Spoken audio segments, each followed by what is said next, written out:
Good morning. I'm finally getting time to show you guys how to make a tie-dye mask. Here's another one that I've made.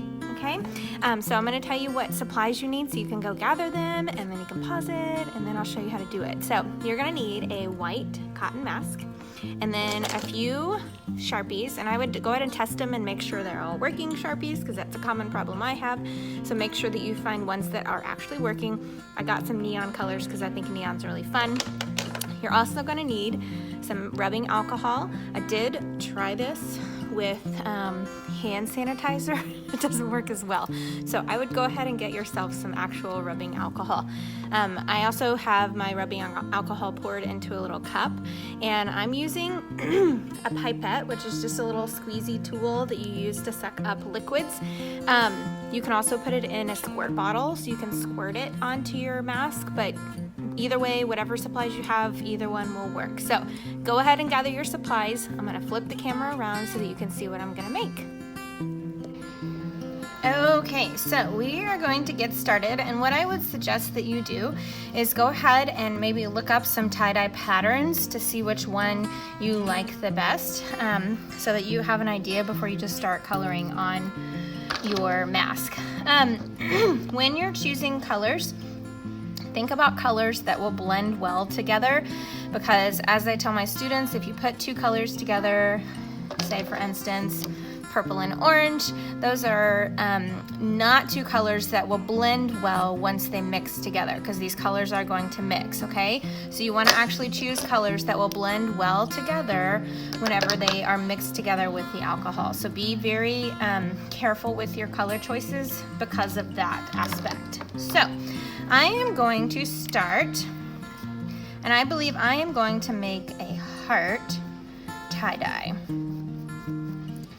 So I'm just going to kind of sketch out my heart, and notice how I'm making sketching lines instead of like hard coloring, because this is on fabric. So you've got to really go slow to try to make it go on as evenly as possible. Don't worry about being perfect on this, because the tie-dye will spread and mix. So if your edges are wacky like mine right now, not a big deal, okay? You also don't have to color in solid, but the more color you put on now, the better your tie-dye will look later. Mine have faded just a tiny bit. The first few times I washed them, I just washed them by hand with some detergent, just in case colors ran, so that they would run in the sink and not all over anything else in the washer. But they've stayed pretty well, I think, and they are a tiny bit faded, but that's sort of a tie-dye look. So okay, so I have my heart base, and then I'm gonna come in here, I think with another pink, and do a little bit around the edges. So you could do lines kind of like this. You can see I have lines like that in mine. Or, like I said before, you can just color it in solid if you want. So if you just think about normal tie-dye that you've seen before, you can think about some of the patterns that are there. So I'm going to go ahead and speed this video up so that I don't bore you to death with really slow coloring. And then that way you can see the finished product here in just a few minutes.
Okay, that took a little bit of time. I was trying to go as fast as I could. So anyway, colors are beautiful and vibrant right now. They will not be they will not be this vibrant once they are washed a few times, but it's still gonna be beautiful. Okay, so what we're gonna do now is you're gonna put down some alcohol. I would make sure that the surface that you're putting it on has some sort of cover underneath it, whatever, so that you do not end up getting this everywhere, because it does get alcohol on whatever surface you're putting it on. So I am going to put it on top of a paper plate so that I can help make sure that it doesn't get all over my little board. So I'm gonna use my pipette and suck up some of the liquid, and then all you're gonna do is drip the alcohol all over.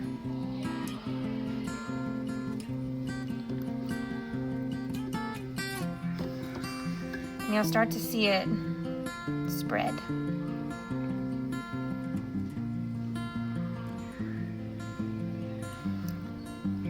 I'm gonna zoom in a little bit for you guys. Okay, that'll be a little better. Okay, so the reason why this works is because there's not any liquid that I know of other than alcohol that will dissolve Sharpies, because Sharpies are a permanent ink. So this actually dissolves the Sharpie and helps it to spread, which is super cool. So if you wanted, you could leave some of these areas white. Like, you don't have to put color on the entire thing. I just like color. So that is totally an option to leave some white.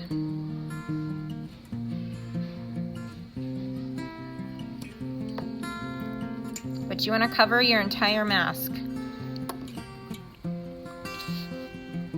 with the alcohol.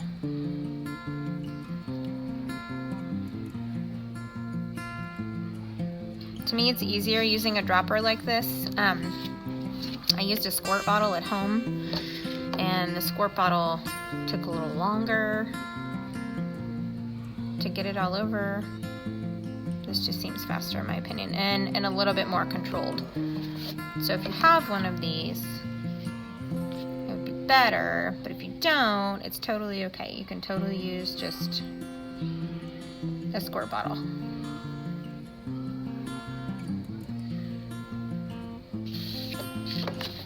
Super cool, right?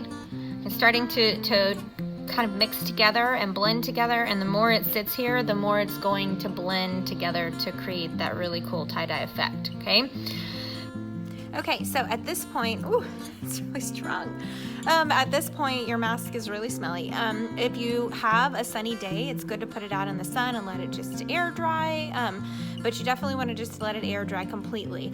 Then, after that, what I did to help set the colors, there's a couple of options.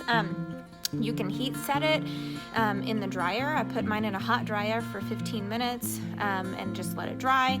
And then another option, and it's something else I also did, was to take a hot iron, put it on your hottest setting, and to press onto the mask and make sure that the color is set in there. So when you're doing that though, just be careful not to hold it in one place for too long because it can burn it. So that is another option. I did both of those just to help. I've heard of people soaking theirs in a mixture of vinegar and salt. That's something you can do with regular tie-dye to help set it. I don't think it'll help much with this mask, but I think the heat set helps more than anything. I have machine washed mine now with other masks, and the colors haven't come out anymore or run anymore. But again, they are going to fade. It's not going to be as vibrant as this, but if you think about any tie-dye that you probably have, they're not normally super, super vibrant once they're done, especially because it's Sharpies and not just regular dye. So anyway, super fun way to add color to your mask. I hope you guys try it. Let me know if you do. I want to see your pictures and have fun.